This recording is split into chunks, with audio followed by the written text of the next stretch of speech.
Bien, nous arrivons à l'épilogue de cette matinée, cette troisième édition de Transformons la France, devenue Génération, grâce à vous, Génération Transformons la France. Et nous recevons avec Nathalie Jourdan, notre correspondante dans la région Normandie, Sophie Gauguin. Sophie Gauguin, vous êtes la première vice-présidente de la région Normandie, chargée notamment du développement économique. Alors, on sait qu'à quelques 150 km de là, devait se faire aujourd'hui, avec le président de la République, un événement important à Flamanville. Donc on va parler un peu d'énergie avec vous. Je crois qu'Hervé Morin devait y être, et à cause des événements dramatiques qui se passent à beaucoup plus loin, beaucoup plus de kilomètres dans un autre coin de France, cette manifestation a dû être malheureusement reportée, j'imagine. Mais c'est l'occasion peut-être de débattre avec vous et avec Nathalie des enjeux, effectivement, d'attractivité, et puis de cette vraie bataille qui a lieu quand même à l'échelle de la France, à l'échelle de l'Europe, et à l'échelle de votre région pour attirer les emplois, attirer les nouvelles industries. Je voudrais aussi remercier les équipes et Sébastien Rollo de nous avoir reçus dans cette entreprise emblématique de l'économie circulaire, de cette industrie verte qui est un peu aussi le projet, sans doute pour le pays comme pour la région.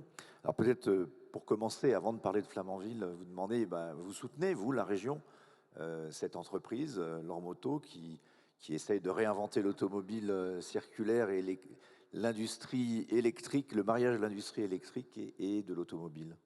Oui, bonjour à tous les deux. Merci aux dirigeants de nous accueillir ici. Évidemment, on les soutient. On est ravis qu'en Normandie, au travers des témoignages, on ait des entrepreneuses et des entrepreneurs de talent qui ont cette envie furieuse d'innover et d'avoir un impact sur chacune des filières qu'ils ont. Et donc, Lormoto, on a été au tout début de l'aventure. Aujourd'hui, c'est, je dirais, 500 000 € qui ont été injectés en amorçage. Le fait que nous devions aussi un des premiers clients pour bâtir ce modèle. Ensuite, combien de Twingo vous avez acheté? Les 100 premières. On a signé dessus. Comment vous les voyez se développer? Il faut les aider à trouver des fonds. Souvent, l'une des difficultés pour une entreprise qui est comme ça pionnière, qui a des idées, c'est évidemment d'arriver à faire ce développement dans un marché, on en parlait un petit peu, il en a parlé tout à l'heure, qui n'est pas forcément aujourd'hui, qui est un peu balbutiant. Il faut arriver à convaincre. Comment vous pouvez les aider plus? Ah non, mais en fait, c'est le défi qu'on a relevé avec Hervé Morin. C'est-à-dire que quand on est arrivé en 2016, on a vite constaté que la difficulté en Normandie pour accompagner l'innovation, c'était de trouver des fonds et qu'il fallait qu'on s'assure non seulement d'être dans un écosystème bienveillant, c'est ce qu'on a fait en simplifiant, ça a été dit, en travaillant avec l'Agence de développement pour la Normandie, puis surtout être assez autonome. On a créé notre fonds aussi, Normandie Participation, qui nous laisse une grande liberté. Qui fait combien? Quelle taille? C'est un fonds de 100 millions d'euros, ce qui n'est pas négligeable. Aujourd'hui, nous sommes partenaires, c'est-à-dire les Normands et les Normandes. Et là aussi, c'est un changement et une innovation financière à impact. C'est-à-dire que les Normands et les Normandes sont actionnaires dans 72 entreprises du territoire et donc contribuent directement en tant que contribuables locaux au développement et à la création d'emplois ou au maintien d'emplois sur le territoire. Et puis, de prendre des risques. C'est-à-dire qu'on est sorti de cette idée que l'ingénierie publique devait être juste là pour conforter. Nous, ce qu'on voulait, c'était tout de suite que la Normandie, en France et en Europe, soit identifiée au niveau de ce qu'elle est, c'est-à-dire une terre industrielle majeure, avec 10 filières stratégiques, et qu'en plus, elle se dote des outils financiers qui viendront tout de suite permettre aux dirigeantes et aux dirigeants d'être accompagnés et sécurisés au début. Et aujourd'hui, on le voit bien, heureusement qu'on a lancé cette dynamique, parce que l'année 2024, le gros défi, comme ils l'ont tous dit, ça va être de trouver les partenaires bancaires financiers pour continuer à chacune des étapes de pouvoir se développer jusqu'à la labellisation et ensuite la commercialisation. Donc ça, c'est le gros défi de l'année. Alors on va évoquer avec vous... On assume notre risque en tant que collectivité. On va évoquer avec vous justement tout ce chemin, ce pari et ce parcours de la réindustrialisation. Je m'adresse aussi au public. On va prendre quelques questions à la fin de cet échange que nous avons avec Nathalie, avec Sophie Gauguin. Donc préparez quelques questions et on vous donnera le micro dans quelques instants. Peut-être Nathalie sur Flamanville, justement. Oui, sur Flamanville. Alors, on va le dire, l'énergie, c'est un des points forts de la Normandie, clairement. La Normandie incarne le mix énergétique. C'est l'armoire électrique de la France, on va dire, et ça va le devenir de plus en plus. L'inauguration qui devait avoir lieu de Flamanville du nouvel EPR, demain Panly. Qu'est-ce qui fait que la Normandie va devenir the place to be grâce à ça? Ou est-ce qu'on peut l'espérer en tout cas? Elle est déjà the place to be parce que de fait de la production par l'énergie nucléaire, on est source de production énergétique décarbonée.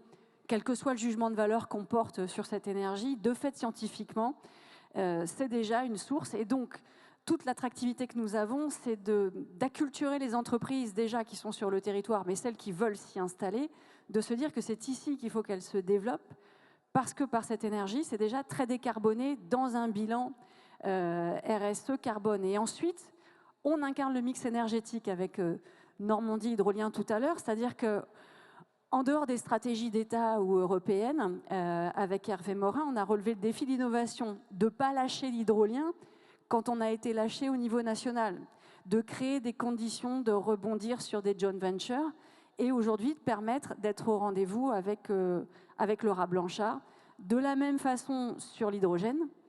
Et donc, tout de suite, l'attractivité est majeure et c'est ce qu'on promeut collectivement au niveau France aujourd'hui en faisant venir des chefs d'entreprise étrangers. Ce qui se passe dans l'axe Seine est un des exemples avec Futero ou Eastman, c'est-à-dire que notre capacité à fournir différentes énergies décarbonées et à travailler sur les matériaux en termes d'économie circulaire, tout de suite fait de nous en Europe une région absolument avantageuse pour les entreprises. Un mot sur le nucléaire avant de prolonger sur l'énergie, sur d'autres sujets comme l'hydrogène ou d'autres, mais sur Flamanville, 17 ans, des retards bien sûr, ils ont essuyé les plâtres, on pourrait dire.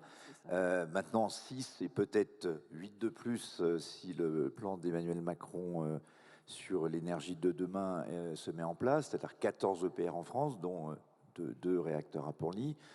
Est-ce que en termes d'emploi, c'est une possibilité nouvelle à offrir pour la jeunesse?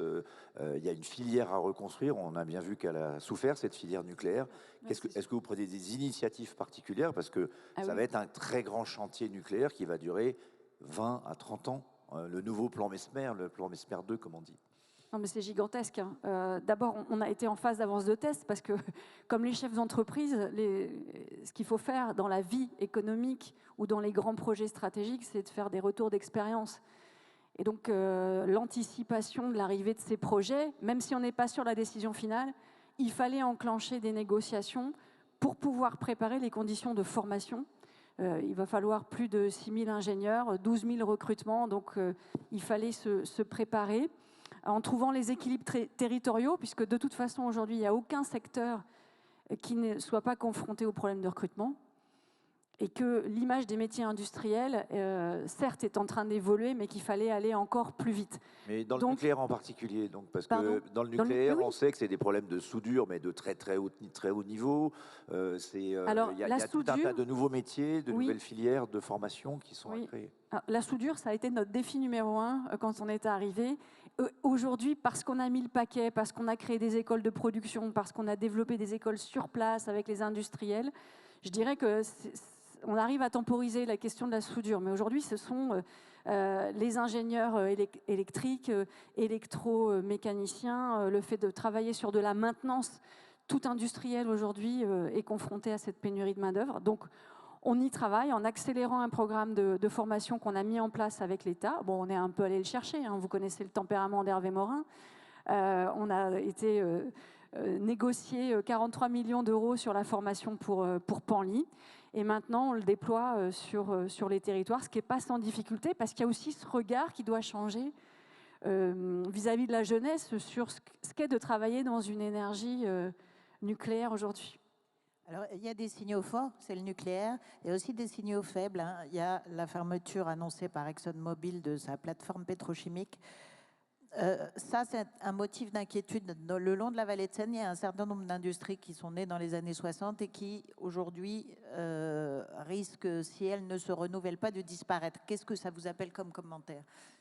Oui, alors effectivement, Exxon, hein, sur la forme, je pense que tout le monde a été marqué parce que le territoire a été un partenaire de cette entreprise. Et je pense que dans ce qu'on bâtit ici comme modèle, c'est une nouvelle gouvernance économique qui évite cela, c'est-à-dire que les territoires et les industriels, quelle que soit la nature, c'est-à-dire qu'ils soient français ou étrangers, considèrent l'effort des territoires avec respect. Et donc ça, je salue le défi que relève aussi Virginie Carolo-Luttrau, parce que comme on a anticipé et que la Normandie est forte de sa diversité économique, il y a du rebond. Et que dans l'axe Seine, ça fait déjà 4 ans qu'on travaille sur ce sujet, parce qu'effectivement, on le voit bien sur le secteur automobile ici, c'est une vraie mutation. Donc la vision qu'on a bâtie en Normandie depuis 7 ans fait qu'en ne mettant pas tous nos œufs dans le même panier et en sortant d'une certaine forme de dépendance sur des grandes industries, auto, aéro ou énergétique ou logistique aussi, on y reviendra si vous voulez, ben on est capable de rebondir. Voilà. Et donc, mais ça s'anticipe. Et c'est le fait d'avoir eu cette vision-là. Et ce que je voudrais dire aujourd'hui à celles et ceux qui nous écoutent, continuez à investir en région Normandie, à vous y installer. Mettez vos sièges sociaux, hein, portez la mutation jusqu'au bout dans l'impact. Parce que non seulement vous allez avoir l'énergie décarbonée, mais en plus, la logistique. Ce qu'on est en train de bâtir avec LSN, hein, Logistique Seine-Normandie, c'est d'avoir cette vision 360 et que sur chacun des segments, que ce soit le routier, le transport collectif, le maritime, on soit aussi au rendez-vous avec vous dans l'aménagement portuaire qu'est le nôtre quand même avec le Havre, qui est une chance incroyable d'incarner cette logistique. Donc le dernier kilomètre pour nous, dans la transformation de la France et de la Normandie, on va être au rendez-vous aussi. Voilà, donc il faut anticiper, c'est ce qu'on fait. Alors, je voudrais revenir à une petite question mix énergétique, qui est un peu une incise dans cet entretien. Demain, vous aimez bien revenir sur les incises. Demain, Hervé Morin va annoncer qu'il dépose un recours contre l'agrivoltaïsme, c'est-à-dire le fait d'installer des panneaux solaires dans les champs, dans une région qui se réclame du mix. C'est pas un peu étonnant? Mais non, parce que justement, tout ce qu'a développé, par exemple, tout à l'heure, la directrice de Nutri7, la façon dont on travaille sur des nouvelles filières en agriculture, la façon dont on incarne en Normandie une agriculture durable, parce que non seulement on est fiers de nos labels qui font de nous une terre de gastronomie et d'alimentation de qualité, hein, plus de 11 labels AOC, AOP, IGP, tout ça on le fait parce qu'il y a des agriculteurs.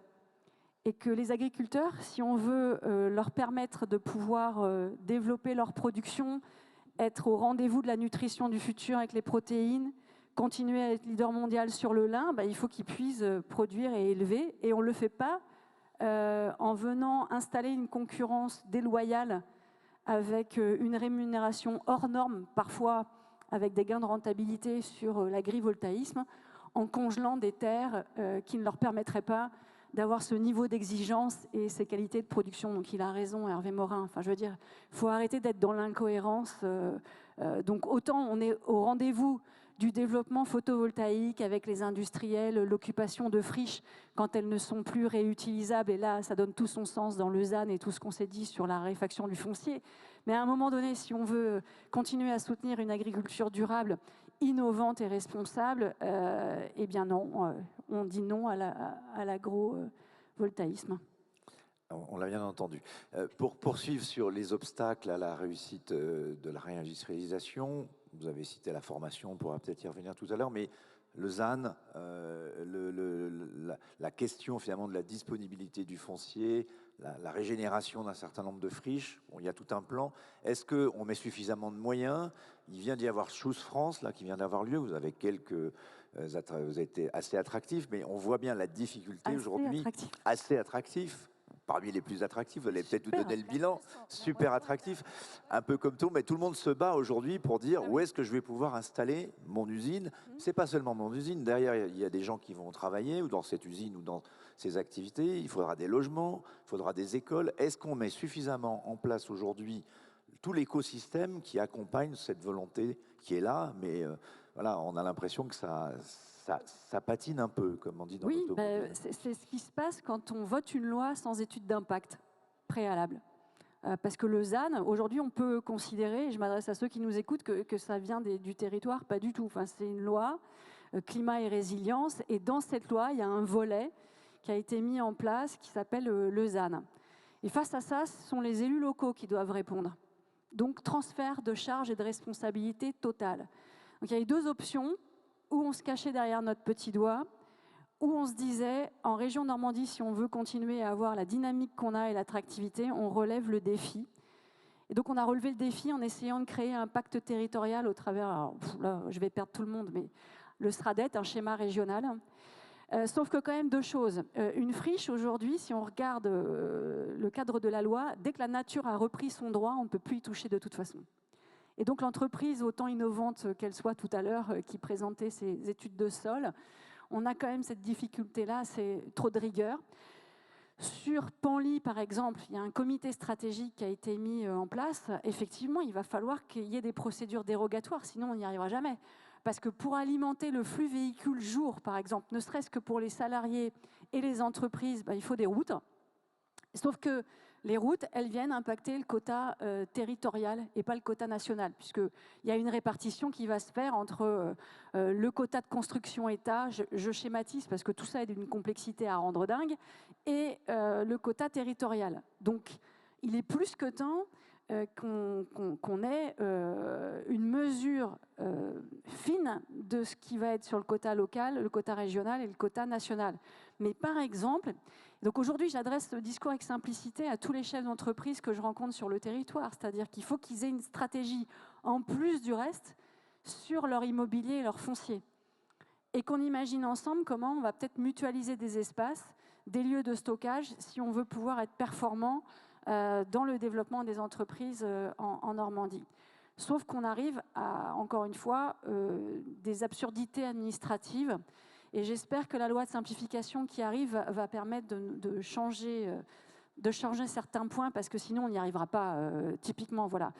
Et ce sont les maires qui, au final, vont devoir dire aux gens, aux particuliers, aux chefs d'entreprise ou aux structures publiques, ben non, je ne vais pas pouvoir faire une extension d'hôpital, je ne vais pas pouvoir faire une école, ou je ne vais pas pouvoir faire une piste cyclable ou installer une nouvelle entreprise, parce que mon quota est consommé. Donc en fait, ce qu'on a bâti avec Hervé Morin, c'est d'essayer, entre territoires, de se répartir des chances de développement durables et de discuter en lien direct avec l'État sur les grands projets. Voilà. J'essaie de faire simple. C'est un peu compliqué, on le reconnaît. Philippe en a parlé un tout petit peu. Choose France, Grand-Messe élyséenne, il y a quelques jours, début de semaine. Vous êtes contente de la moisson? Beaucoup de pharma? Oui, on est une terre de pharma très très forte. La Normandie, Pôle Pharma, on fait partie des 3 régions majeures. Les investissements des industriels sont gigantesques. Il y a un vrai retex du Covid, c'est-à-dire être plus souverain en France et en Europe sur l'industrie pharmaceutique, en investissant énormément. Et à chaque fois, on a été au rendez-vous des grands groupes. Et on voit bien que la compétence, pour le coup, est très importante en matière d'attractivité et d'éviter des délocalisations. Et là, c'est tout un travail européen qu'on appelle de nos voeux vraiment dès cette année, quoi. Il y a eu de gros investissements annoncés l'année dernière avec Eastman, vous en avez parlé, 1 milliard d'euros, c'est plastique recyclé, Futero, c'est du plastique avec de l'acide lactique biosourcé, 500 millions d'euros. Est-ce que dans votre besace, vous avez des scoops à nous confier sur de futurs grands groupes qui Non, je ne grillerai pas la politesse au président, mais il y a des belles choses, qui se passent. Des rendez-vous que nous allons avoir dans le cadre mémoriel très dense qui va arriver dans les 15 prochains jours à l'occasion du 80e anniversaire du débarquement. Pour nous aussi, c'est un marqueur dans ce qu'on se transmet. On parlait des valeurs de l'entreprise. On le voit bien, les questions géopolitiques impactent le monde économique. Et ce qu'on essaye de bâtir, ce sont évidemment des liens avec nos alliés, celles et ceux qui ont été au rendez-vous de la paix et de la liberté il y a 80 ans. et aujourd'hui de bâtir avec eux des modèles durables. Et certainement que dans le cadre de ces rencontres mémorielles qui vont nous amener à échanger avec des dirigeants, on aura d'autres belles aventures en région Normandie. Le 6 juin, vous en parlez justement, on entendait les avions passer, peut-être c'était Oui, un tout à l'heure. premier test. Le 6 juin, effectivement, vous allez être au cœur de l'actualité, ça va être très important d'un point de vue mémoriel, mais d'un point de vue économique, on sait qu'aussi, le 6 juin, je crois qu'il y a 3 présidents américains qui vont venir, 3 anciens, enfin 2 anciens et un actuel, Obama, Trump, peut-être sera-t-il de nouveau en novembre, et Biden. Et pour prendre Biden, il a fait voter une loi aux États-Unis qui s'appelle l'IRA, Inflation Reduction Act, qui est une subvention massive à la décarbonation de l'industrie américaine, au sens trumpien de Make America Great Again, vraiment dans une logique de préférence américaine. Est-ce que nous, et vous qui voyez ça à l'échelle de la région, on se souvient du discours récent du président de la République sur l'Europe, sur une forme de naïveté qui appelait à une urgence de réarmer l'Europe et donc la France, et donc pourquoi pas la Normandie, ou en tout cas toutes nos régions. Est-ce que vous pensez qu'il faudra en passer à un moment donné par ce type de mesures? Est-ce que ça manque dans le dispositif pour donner une préférence à nos PME, à nos entreprises? Non, mais en fait, c'est la question des financements, c'est ce qu'on évoquait tout à l'heure. C'est-à-dire pourquoi on a créé, il y a 7 ans, un fonds d'investissement autonome? C'est pour être libre de nos choix. Aujourd'hui, je le vois bien, et dans les entreprises stratégiques, ici, on a des entreprises de défense avec la filière Normandie Aerospace qui sont stratégiques sur le digital aussi, le numérique. Si on n'est pas capable d'avoir des fonds d'investissement qui sont au rendez-vous des capitaux français et européens, on aura beau faire tout ce qu'on veut, mettre toutes les lois qu'on veut, on ne sera pas capable de résister. Et aujourd'hui, les Chinois sont très agressifs sur la recherche de petites entreprises de sous-traitance, mais qui peuvent passer sous les radars des grands comptes. Et j'en ai échangé avec Business France. Sauf qu'elles sont stratégiques parce qu'elles permettent de maintenir l'autonomie d'une entreprise automobile, aéronautique ou de défense ou dans l'industrie pharmaceutique. Et donc, tout le travail qu'on fait entre les régions qui sont les détecteurs de ces entreprises stratégiques avec de l'intelligence économique territoriale et les investisseurs nationaux, c'est ça. Et je ne crois pas qu'on soit obligé d'en arriver à légiférer. Je veux dire, déjà, mettons en place des capitaux, travaillons sur des fonds communs. Moi, je défends l'idée que des fonds souverains qui permettent aussi, un peu comme en Allemagne, d'être beaucoup plus family business et de maintenir une souveraineté territoriale, permettent aussi ça. Et l'Europe, évidemment, aura un rôle à jouer, mais je veux dire, il est plus que temps de se réveiller. On n'a pas attendu l'Europe, nous, pour gagner en autonomie d'investissement. Sur l'axe Seine, pour aller plus vite, il est temps de se réveiller aussi sur certains domaines. Il y a le fluvial, mais sur la partie rail, ça ne va pas très vite. Vous pouvez nous faire part de votre sentiment sur est-ce qu'un jour on aura vraiment Le Havre comme port de Paris? Tout est lié, c'est-à-dire qu'aujourd'hui, tout est réinventé, y compris au travers les études du GIEC normand sur la manière dont on organise notre logistique, la mobilité, le fait de pouvoir mesurer les impacts. Alors, sur le ferroviaire, ce que je peux dire, c'est que nous, en tout cas, on n'a pas manqué d'être au rendez-vous des investissements, déjà sur ce qui nous incombait de faire sur différentes lignes.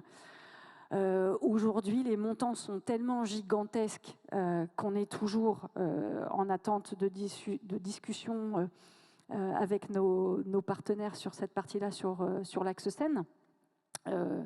Et je dirais que sur l'axe Seine aussi, il n'y a pas que le ferroviaire, c'est-à-dire que on le parlait tout à l'heure de la ressource. Nous, ce qu'on est en train d'anticiper pour que ça reste possible, tout ça, c'est la ressource en eau. Et que chacune des industries qui s'installent sur l'axe Seine, quel que soit après le sujet de mobilité, d'attractivité, que ce soit sur le fluvial ou le ferroviaire qu'on appelle de nos voeux, ce sera de maintenir l'eau dans la Seine. Nathalie, avant de passer à des questions dans la salle. Avant de passer à des questions dans la salle, vous êtes 3 vice-présidentes en charge de l'économie en France, Oui, hein, 4, c'est ça? l'Île-de-France aussi. 4. Oui, 4. C'est peu de femmes à ces postes importants. C'est différent, une vice-présidente d'un vice-président, ou c'est important que vous puissiez, qu'une femme puisse incarner Non, mais les deux. Je dirais, au début, c'est comme toute femme chef d'entreprise, on vient vous challenger sur votre compétence. Moi, je dis les choses, hein. Voilà. Donc, on m'a challengé sur ma compétence. Je pense que maintenant, c'est plus du tout un sujet et les chefs d'entreprise peuvent certainement pouvoir le dire. Et ensuite, le fait d'avoir une vision 360 et d'être beaucoup dans le partenariat, c'est aussi une force. Voilà. Donc moi, je suis enthousiaste. J'ai un mandat formidable parce qu'en plus, c'est très concret et pragmatique. Et tous les jours, je rencontre des hommes et des femmes enthousiasmants. Et que peut-être on a ce petit peps supplémentaire d'oser, quoi. Et d'avoir une vision à 360 et la culture du partenariat. Parce qu'aujourd'hui, l'économie et cette gouvernance économique, elle est triangulaire, c'est-à-dire les territoires, les entrepreneuses, les entrepreneurs et le citoyen salarié, qui doit être beaucoup considéré, je crois, aujourd'hui dans cette génération de transformation de l'économie française. Merci beaucoup. Avant de clôturer cette conversation, on voulait vous donner un peu la parole. Alors, il y a un micro qui va vous arriver. N'hésitez pas à lever la main si vous avez une demande de financement, par exemple, ou quelque chose, un message à faire passer, ou une remarque. N'hésitez pas. Voilà, ne soyez pas timide. Est-ce qu'il y a une première question ? Peut-être chez leur moto, il y a peut-être une question là-bas. Vous avez peut-être, Sébastien, on va vous donner un micro puisqu'on est chez vous. Ça permettra de terminer la matinée en beauté. Non, moi, j'ai pas de questions. Je voudrais profiter de l'instant pour remercier la région Normandie, sans qui une partie de tout ça ne serait pas possible. Parce que le lieu dans lequel vous êtes, c'est un soutien indirect de la région, mais c'est une structure de développement économique de la région qui l'a acheté pour nous la mettre à disposition, parce que quand on a cherché un lieu pour nous implanter, eh bien, on n'a pas trouvé. Et ça fait partie des actions politiques fortes, des actes politiques forts. C'est du soutien absolument indispensable que des entrepreneurs, des jeunes entreprises comme nous, ont besoin. Et la région, elle est là pour ça. Et encore une fois, Sophie, Hervé Morin, merci. Bien, merci. Derrière ce remerciement, s'il n'y a plus de questions, je vais proposer... Ah si, il y a une question de Tatiana de Franqueville qui viendra clôturer tout à l'heure la matinée. Sophie, j'avais envie de vous poser cette question qu'on a abordée tout à l'heure pendant nos échanges. Est-ce que vous pourriez nous parler des difficultés que vous rencontrez sur l'emploi, la formation, tous les métiers d'avenir, et nous dire un mot sur ces sujets, parce que je crois que c'est aussi un des freins au développement des industries en France. C'est-à-dire qu'aujourd'hui, il n'y a pas une seule entreprise qui ne soit pas confrontée au problème du recrutement. Et de toute façon, le regard sur le travail ayant tellement changé et étant en pleine mutation, ça vaut aussi pour le secteur public, hein. Les collectivités territoriales, on n'arrive pas à recruter. C'est-à-dire que le Graal de l'emploi à vie n'est plus un Graal. Donc à partir de ce moment-là, c'est comment on bâtit un nouveau modèle en Normandie d'attractivité métier. Alors on le fait avec les entrepreneurs en finançant des séquences marque employeur, comment je travaille les valeurs de mon entreprise pour réussir à recruter. Comment je m'adresse aux nouvelles générations ? 75% des jeunes de 18 à 25 ans, quelle que soit la valeur de l'impact qu'on peut en donner, recrutent leurs futurs dirigeants sur les réseaux sociaux. Donc si vous voulez vous adresser aux jeunes, que vous soyez dans les métiers de l'industrie, de l'innovation, il faut utiliser les canaux qu'ils utilisent aujourd'hui. Et ça aussi, ça nous challenge tous, hein, sur la façon dont on travaille et dont on recrute. Et donc, on vous accompagne pour ça. L'Agence de développement pour la Normandie a mis en place un module marque employeur. On vous finance un bilan. J'en suis où des valeurs que je transmets dans mon entreprise pour réussir à recruter. Et c'est quoi ma stratégie ressources humaines derrière avec mes équipes pour aller chercher plus loin. Et puis, quand on est dans le dur du dur, c'est ce que je vous disais tout à l'heure, on forme sur place. C'est-à-dire que le dirigeant n'a pas à être embêté ou empêché par la difficulté administrative, on monte une formation dans son entreprise. Par territoire, ici à Argence, plus loin à Dives-sur-Mer sur l'aéronautique, c'est-à-dire qu'on vient former directement sur place vos équipes quand elles sont déjà dans l'entreprise. On source les personnes sur le territoire pour ces formations, c'est-à-dire c'est plus aux dirigeants d'aller chercher les partenaires pour trouver le vivier de personnes qu'on pourrait former.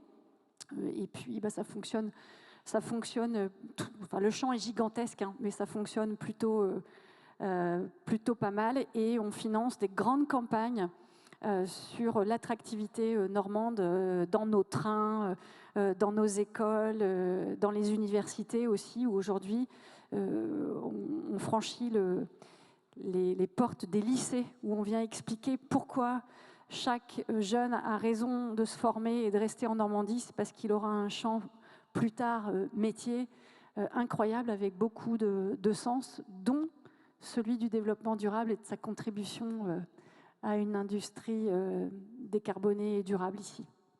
Bien, écoutez, nous sommes presque exactement à l'heure, ce qui est bien pour un média qui doit tenir le temps. Merci à toutes et à tous d'être venus assister à cette matinée. Merci à tous les intervenants qui ont participé. Et je vais proposer, tout en remerciant Ludovic de Sauté, Nathalie Jourdan et tous ceux qui ont participé à l'animation, à Tatiana de Franqueville, la directrice générale, de vous dire quelques mots pour peut-être vous donner quelques rendez-vous à venir. Merci beaucoup, Tatiana. Merci Philippe. J'en profite pour renouveler les remerciements à toute la rédaction de la Tribune. Donc en effet, Philippe Mabille, Nathalie Jourdan, Ludovic de Sauté qui ont activement, et Raphaël Duchemin. Raphaël Duchemin. Absolument, Raphaël Duchemin qui ont activement participé à ce programme. Donc vous pourrez retrouver en replay sur latribune.fr, sur les plateformes d'écoute, puisqu'on a donc enregistré 2 podcasts en temps réel ce matin. C'est aussi l'occasion pour moi de remercier évidemment tous les partenaires qui nous soutiennent pour l'organisation de cet événement. Région de France, avec qui on a eu l'idée il y a 3 ans, au moment de la création du plan France 2030, de créer ce programme Transformons la France pour aller à la rencontre des industries et de la manière dont on pouvait réindustrialiser la France, affronter tous les défis de souveraineté qui allaient être les nôtres. Et puis cette idée, vous l'avez dit Philippe, Ludovic, en début d'événement, cette volonté de vraiment faire aller à la rencontre à la fois de cette volonté politique, parce que sans cette volonté politique, les projets ne se font pas, mais finalement ceux qui les exécutent, ceux qui nous donnent la flamme, parce qu'en fait on est dans une année olympique, et je crois qu'aujourd'hui, vous pouvez vous applaudir parce que vous avez vraiment donné la flamme aujourd'hui, vous avez fait vibrer la flamme. Voilà, c'est grâce aux entrepreneurs, aux chefs d'entreprise, hommes et femmes, que la France bouge, et donc il était tout naturel qu'on leur donne et qu'on leur rende honneur avec la génération Transformons la France. Alors, j'avais envie de vous parler d'une autre aventure entrepreneuriale, c'est celle de la Tribune. La Tribune aura 40 ans en janvier 2025. C'est un média qui a toujours eu la volonté d'informer, d'être en proximité avec ses acteurs économiques. Donc la Tribune, c'est un média que vous pouvez lire et que lisent 3 millions de Français chaque mois, du lundi au dimanche, pour suivre les grandes actualités économiques, au plus près dans les régions, au plus loin à l'international. Et on a vu aujourd'hui à quel point les 2 sujets sont intimement liés sur les enjeux de financement, sur les enjeux de capitalisation. Donc je vous invite à lire évidemment et à nous rejoindre et à lire la Tribune tous les jours. Et désormais, vous pouvez également nous lire le dimanche, avec la Tribune dimanche, avec cette volonté effectivement d'offrir un journal qui aborde les enjeux politiques, économiques, internationaux, mais aussi tous les enjeux de culture. Et nos régions, ce sont aussi de la culture, du patrimoine, du tourisme. Et donc c'est un nouveau rendez-vous et vous êtes plus de 50 000 chaque semaine à lire la Tribune dimanche en papier chez vos marchands de journaux. Il faut aller à la rencontre des marchands de journaux et sur vos kiosques numériques. Notre métier, c'est d'informer, mais c'est aussi de vous rassembler. C'est ce qu'on a fait aujourd'hui. Et donc la tournée Génération Transformons de la France va continuer. On sera en Grand Est, Philippe, le 11 juin prochain. À la rentrée, au mois de septembre, on sera en région Sud, on sera en région Aura, on ira en Hauts-de-France. Et voilà, on va parcourir peu à peu tous les territoires. Et donc, vous aurez l'occasion de retrouver les podcasts et les contenus des autres territoires tout au long de l'année. Merci à tous et à très bientôt sur latribune.fr.